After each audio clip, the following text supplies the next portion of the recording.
Yo tout le monde, c'est Just. On se retrouve dans la dernière vidéo sur le deuxième projet de création d'un Art Toys. Aujourd'hui, on se retrouve dans la partie peinture. Donc avant la peinture, eh bien, il faut passer un petit coup de nettoyage. Donc moi j'utilise cette lessive du bricoleur, toujours achetée à Bricolage ou à Leroy Merlin. Donc on prend un peu d'eau chaude, tiède, et on va mettre la lessive dans le récipient. On prend une brosse à dents et on mélange jusqu'à ce que ça mousse un petit peu. Après ça, rien de plus simple, on prend notre brosse à dents, on trempe dans la lessive et on brosse un petit peu le modèle que l'on a imprimé. On fait ça pour tous les éléments. Voilà. Pour accélérer le séchage, on peut utiliser soit un sèche-cheveux ou un décapeur thermique, histoire d'aller un peu plus vite. Une petite astuce que j'aime bien faire avant de passer la première couche de primaire, c'est de masquer avec du duct face, donc du masque, du scotch de masquage, les petits trous où on va mettre justement les articulations avec les clous que l'on a coupés. Donc c'est très simple, vous prenez des ciseaux, un cutter, tout ce que vous voulez, et on va boucher les trous avec ce fameux scotch. Pour pouvoir peindre plus facilement les modèles, j'ai fait ces petites installations avec une planche que j'ai trouée, de la pâte à fixe avec ces petits supports en bois que j'ai acheté. Je crois que c'est à Action aussi, ces espèces de petites bases en bois. J'ai mis un clou, j'ai mis de la super glue ou de la hot glue, de la pâte à fixe que je pose sur les trous du modèle et ensuite ça tient tout seul. Donc là, on va attaquer la première sous-couche. Donc pour la sous-couche, je vais utiliser ceci, de la Molotov One for All acrylique avec un pistolet aérographe. Donc ça se trouve un peu partout dans les magasins de matériel d'art. On peut en trouver assez facilement. Je vais utiliser la peinture blanche avec un aérographe de la marque Sparmax. Donc pareil, toujours acheté dans un magasin de matériel artistique décidément. Donc j'utilise une pression de 40 PSI à peu près. Ça marche plutôt bien. Donc je prends directement la peinture depuis la bouteille et je la mets, donc je secoue bien avant et je la mets directement dans le petit gobelet du pistolet aérographe. Je referme avec le couvercle pour éviter d'en foutre partout. J'ai ce petit modèle qui me permet de tester la peinture avant de l'appliquer directement sur ce que je veux peindre. Donc ça peut être n'importe quoi, un bout de bois, un bout de carton. Et après, j'ai juste à appliquer la peinture comme ceci. Donc ne vous mettez pas trop près. Vous avez juste à pulvériser. Pour l'instant, il n'y a pas vraiment de choses particulières à savoir. Faites attention de ne pas trop faire de coulure, d'y aller doucement, progressivement. Et ça devrait marcher pas trop mal. Donc là, on voit que je ne l'ai pas attaché, cette cape. Mais ça fonctionne quand même bien, on peut quand même peindre assez facilement. Bien sûr, quand vous peignez comme ça, utilisez des gants et surtout un masque et essayez d'aérer bien la pièce. Ça, c'est vraiment important pour votre santé, même si c'est de l'aérographe, c'est important de bien aérer la pièce.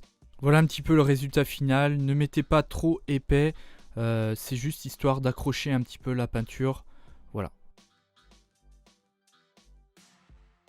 Là, je reprends mon dessin de référence pour pouvoir un petit peu revérifier tout ce qu'il y a à peindre, les différentes couleurs, par quoi je vais commencer. Et je vais commencer par du vert. Alors avec cette petite recharge toujours de la même marque, One for All Molotov, avec ce néon green acrylique toujours.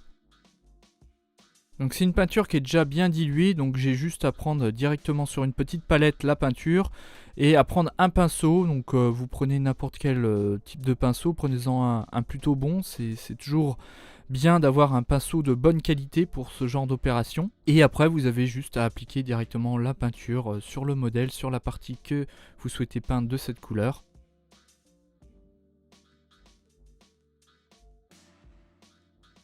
Alors une autre astuce que j'ai vu circuler un petit peu sur internet, tout ça, c'est de commencer toujours par des couleurs claires et ensuite aller du plus clair au plus foncé en fait. C'est ce qui va permettre de couvrir un petit peu des fois les petits débordements qu'on a. C'est plus simple de couvrir par exemple ce vert avec le bleu plutôt que le vert sur le bleu en fait. Surtout si la peinture est diluée, c'est pas évident de recouvrir des couleurs foncées en fait, des tons foncés. Encore une fois, la peinture, c'est pas vraiment le domaine dans lequel j'excelle le plus. Il y a encore beaucoup de méthodes à découvrir, à tester. Là, j'essaye d'aller vraiment vers le plus simple, c'est-à-dire des couleurs basiques sans effet particulier. Pour les besoins de la vidéo, parce que expérimenter en vidéo, c'est pas forcément évident. Donc là pour le plastron, j'ai décidé de réutiliser l'aérographe pour avoir une bonne surface bien lisse. J'utilise des peintures Valero, là, les petites bouteilles qu'on peut trouver facilement soit sur Amazon, soit dans les magasins aussi de matériel artistique. Vous voyez que ça déborde un peu sur l'espèce de pull là.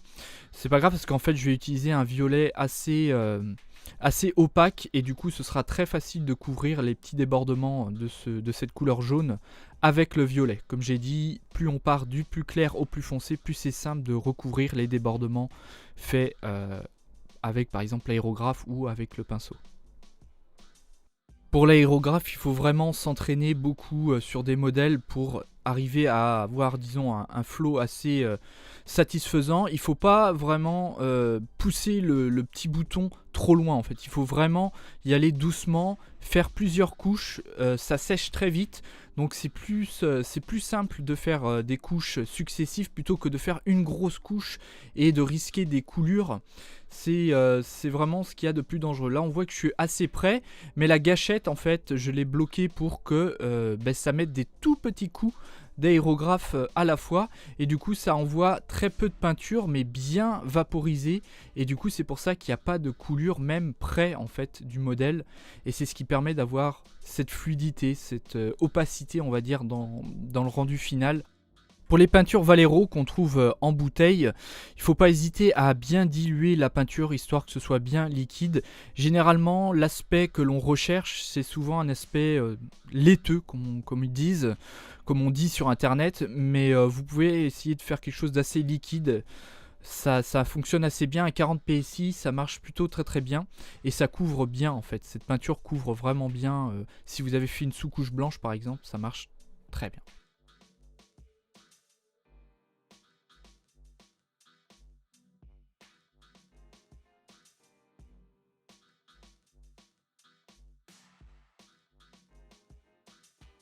Là justement on peut voir que la couleur violette, donc la couleur violette c'est un Molotov toujours de la marque One for All, enfin de la collection One for All, et on voit que ça couvre bien les petits débordements jaunes que j'ai fait avec l'aérographe. Donc après il faut être assez minutieux pour éviter de faire des bavures sur ce qu'on a peint précédemment. Ça demande un peu de technique, c'est quelque chose que moi j'ai du mal encore à faire. Je trempe beaucoup avec le pinceau, là ça se voit pas forcément, mais je trempe pas mal. Et souvent c'est là où on fait des petites boulettes, donc bon. Il faut s'entraîner pas mal, il faut beaucoup peindre je pense pour pouvoir avoir une technique efficace pour ce genre de modèle. Un moyen efficace d'apprendre justement à peindre comme ça ces figurines, c'est d'aller sur YouTube tout simplement et d'aller regarder les vidéos des youtubeurs qui font de la peinture de miniatures, notamment les miniatures Warhammer. Ils vous apprennent beaucoup de choses, notamment un qui s'appelle je crois Marco Frioni, si je dis pas de conneries, qui utilise beaucoup de techniques de peinture différentes. Il peint à la bombe, il peint à l'aérographe, il utilise aussi la peinture à l'huile, ça marche aussi très bien sur ce genre de choses. Voilà, même si je précise aussi que je ne cherche pas à avoir le même rendu final que des miniatures Warhammer. Les miniatures Warhammer, vous savez qu'il y a beaucoup de couches, beaucoup d'accentuation au niveau de la lumière, au niveau des ombres. Il y a pas mal de petites choses comme ça. Moi, c'est pas quelque chose que je vais rechercher dans ces modèles-là. Je vais essayer d'avoir vraiment cet aspect un peu jouet ancien, jouet des années 80-90. Vous savez peut-être que dans les précédentes vidéos j'en ai parlé, mais j'aime beaucoup les jouets des années 80-90, c'est un peu les jouets que j'avais quand j'étais petit. Et les peintures sont relativement simples avec des couleurs assez vives, et c'est vraiment moi ce que je vais rechercher quand je vais peindre ces modèles là. Je vais éviter de faire trop d'ombrage ou des lavis. Les lavis c'est ce qui va permettre d'ajouter des ombres avec une peinture très diluée. On passe par exemple un noir très dilué sur tout le modèle peint. Et ensuite on va venir essuyer le modèle. Une fois que tout est peint, on va pouvoir passer une couche de protection, donc de la laque de protection ou du vernis.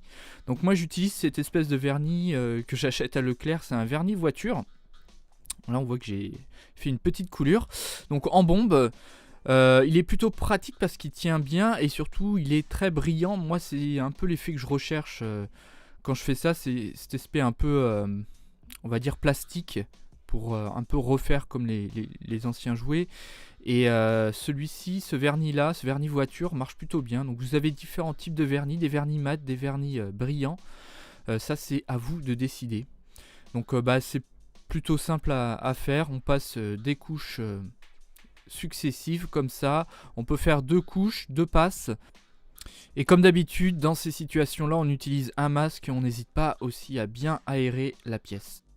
Voilà un petit peu à quoi va ressembler notre modèle une fois terminé, une fois verni, on va dire. Maintenant, il ne restera plus que à l'assembler. Et donc pour ce faire, j'utilise de la colle bicomposant, cette colle Sader invisible. Donc c'est une colle époxy. Donc il y a 2 colles en fait qu'on va mélanger, et une fois mélangé, eh bien ça va faire une colle très très solide, qui est très pratique pour coller ce genre de petites pièces. Alors faites attention de ne pas en mettre partout parce que c'est assez salissant, puisqu'il faut utiliser une petite, soit un petit bout de bois. Moi j'utilise cette petite spatule là, cette petite touillette à café même, pour mélanger donc les 2 colles. Donc mélangez bien, hein, ça va devenir un petit peu blanc, vous voyez, comme ceci. Et ensuite, eh bien, on va venir déposer un peu de colle sur les parties que vous souhaitez fixer. Faites attention de ne pas trop en mettre, on va dire, peut-être pas un trop gros paquet. Essayez d'en mettre suffisamment pour que ça colle, pour que ça rentre, pour que ce soit en contact, on va dire. Si ça dépasse, c'est pas grave parce que la colle n'est pas encore dure, donc prenez un bout de sopalin et n'hésitez pas à essuyer. Et donc pour les petites fixations, donc ces petits clous, on va utiliser la même colle. Alors vous pouvez aussi utiliser de la super glue, ça fait aussi très bien le taf. Mais cette colle là a l'avantage d'être vraiment très très solide une fois qu'elle est sec. Donc là on voit que ça déborde un petit peu, mais c'est pas grave puisque je vais utiliser un sopalin.